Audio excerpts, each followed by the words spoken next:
మరో బ్రేకింగ్ చూస్తున్నాం. వరంగల్ జిల్లా తోపనపల్లి వద్ద ఆర్టీసీ బస్సు వరద నీటిలో చిక్కుకుంది.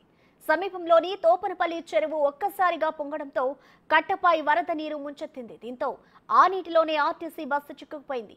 ఫలితంగా రాత్రంతా ప్రయాణికులు బస్సులోనే ఉన్నారు. తమను కాపాడాలని బంధువులకు అధికారులకు సమాచారం అందించారు. వరద నీరు ముంచెత్తడంతో ఎటు వెళ్లలేని పరిస్థితిలో ఉన్నారు.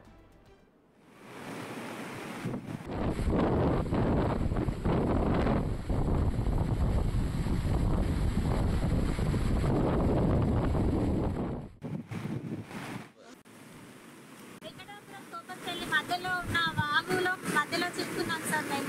మాకు తొందరగా హెల్ప్ చేయండి సార్. నిన్న నైట్ నుంచి మేము ఇబ్బంది పడుతున్నాం సార్ బస్సులో. అట్లాగే ఉన్నాం, చిన్నపిల్లలు పెద్దవారు ఉన్నారు, అందరు ఉన్నారు. మాకు ఇమీడియట్గా హెల్ప్ చేయండి సార్. కొంచెం నైట్ నుంచి వాటర్ కూడా లేదు సార్ కనీసం మాకు తాగనీకి. ఇప్పుడు చూసాం కదా సార్, ఇక్కడ మేము చిక్కుకుపోయినాం. మాకు ఈ ముందున్న దాని దగ్గర నుంచి మాకు ఏమైనా హెల్ప్ రావచ్చు. ఇక దీనిపై మరింత సమాచారాన్ని వరంగల్ నుంచి మా ప్రతినిధి వేణు లైవ్ ద్వారా అందిస్తారు. వేణు, చెప్పండి, ప్రస్తుతం వరంగల్లో పరిస్థితి ఎలా ఉంది? అలాగే చూసుకుంటే ఒక బస్సు కూడా ఎటు వెళ్ళలేని పరిస్థితుల్లో అయితే రోడ్డుపైన నిలిచిపోయిన పరిస్థితి నెలకొంది. మరి ఇటు ప్రయాణికులు కూడా ఇబ్బందులు పడుతున్నారు. మరి వారికి సంబంధించి ఇటు అధికారులు ఏమైనా స్పందించారా ఈ సమస్యకి సంబంధించి? ఇటు ప్రయాణికుల్ని ఇక్కడి వరకు తరలిస్తున్నారు అనుకోవచ్చు వేణు.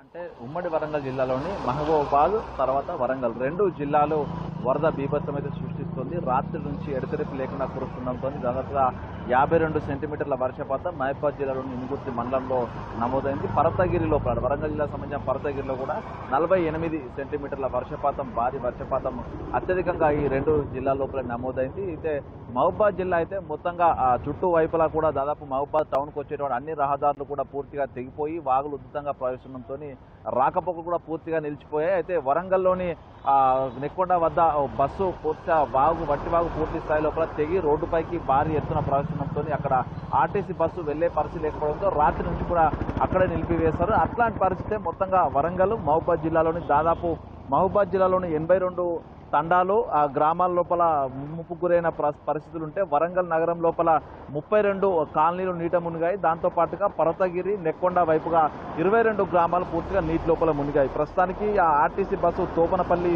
చెరువు దగ్గర ఆర్టీసీ బస్సును ఉన్నటువంటి ప్రయాణికులను సురక్షిత ప్రాంతాన్ని చేరవేసేందుకు డిఆర్ఎఫ్ టీమ్స్ వరంగల్ నుంచి ప్రత్యేక టీమ్స్ కూడా అక్కడికి వెళ్ళాయి. వారిని త్వరలోనే ఆ సురక్షిత ప్రాంతాలకు తరలిస్తామంటూ కూడా అధికారులు చెప్తున్నారు. ఇక ప్రధానంగా చూసుకుంటే మహబూబాబాద్ జిల్లా అత్యధికంగా ఒక ప్రళయం మాదిరిగా వర్షము మహబూబాబాద్ జిల్లా లోపల తీవ్ర ప్రతాపం అయితే చూపుతుంది. అందులో నెల్లికుదురు, తొర్రూరు మండలాలు, కేసముద్రం మండలాలు అయితే భారీ స్థాయి లోపల వరద నీటితోని గ్రామాలే ముంపు గురవుతున్న పరిస్థితి కనిపిస్తోంది. ఇక గ్రామాలు తండాలో ఉన్నటువంటి ప్రజలందరూ కూడా పూర్తిగా తమ స్లాబ్ల మీదకి ఎక్కి మరి ప్రాణాలు కాపాడుకుంటూ కొంతమంది అక్కడి నుంచి ఆడియో వాయిస్లు కూడా అధికారులకు పంపిస్తున్నారు. తమను కాపాడండి, చనిపోయే పరిస్థితిలో ఉన్నామంటూ కూడా అంతటి భీకర పరిస్థితులు మహబూబాబాద్ జిల్లా లోపల కనిపిస్తూ ఉన్నాయి. దీంతో పాటు తొర్రూరు లోపల పెద్ద చెరువు పూర్తిగా మత్తడి పడింది. అది తెగే పరిస్థితి ప్రమాద స్థాయి కూడా చేరుతుంది. అంటే ఆ చెరువు కనుక తెగితే తొర్రూరు టౌన్ లోపల దాదాపు 30 నుంచి 40 వేల మందిని పూర్తి అక్కడి నుంచి సురక్షిత తరలించిన పరిస్థితి. అంటే ఆ స్థాయి లోపల భీకర వర్షము, వరదలు అయితే ఇంకా కొనసాగుతూనే ఉన్నాయి. అయితే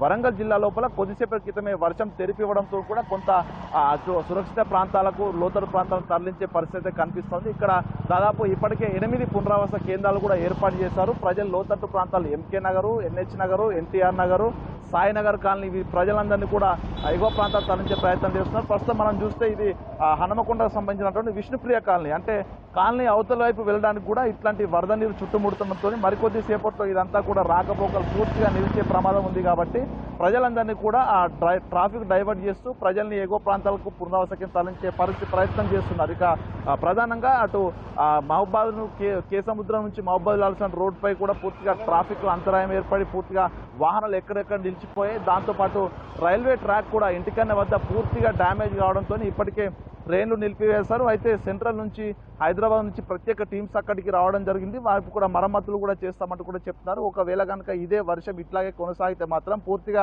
అటు రైల్వే వ్యవస్థ ఇప్పటికే దెబ్బతింది, దాంతోపాటు రవాణా వ్యవస్థ కూడా పూర్తిగా దెబ్బతింది. ఇక ప్రజలకు రాత్రి నుంచి కూడా ఆ తిండి దొరకని పరిస్థితి, మంచి దొరకని పరిస్థితి. సో 24 గంటల పాటు ఇదే కనుక పరిస్థితి కొనసాగితే భారీ స్థాయి లోపల ప్రజలు ఇబ్బందులు పడే అవకాశం అయితే కనిపిస్తోంది. మొత్తానికి డిఆర్ఎఫ్ టీంలన్నీ డిప్లాయ్ చేసినప్పటికీ, పునరావాస కేంద్రం ఏర్పాటు చేసినప్పటికీ కూడా సురక్షిత ప్రాంతాలకు తరలింపు చేయడము, అక్కడి నుంచి ప్రజల్ని చేరవేసే పరిస్థితి మాత్రం కొంత క్లిష్టతరమైన పరిస్థితి కూడుతుంది. ఎందుకంటే ఎటు చూసినా కూడా వర్షాలు, వరదలు పూర్తిగా రోడ్ల మీదకి వచ్చి ట్రాఫిక్ అంతరాయం కలుగుతుంది. అదేవిధంగా చెరువులు, కుంటలు తెగే పరిస్థితి చేరుకొని ఊర్లకు ముంచెత్తే పరిస్థితి కనిపిస్తుంది. చూడాలి ఓవరాల్ గా వర్షం ఎడితెరిపిస్తే తప్ప, కొంత శాంతించి ఇస్తేనే తప్ప ప్రజలు కొంచెం వాళ్ళంతే ఈ యొక్క ప్రమాదం నుంచి బయటపడే పరిస్థితి కనిపించట్లేదు. Prasanna, thank you Venu. Train నడతలేవు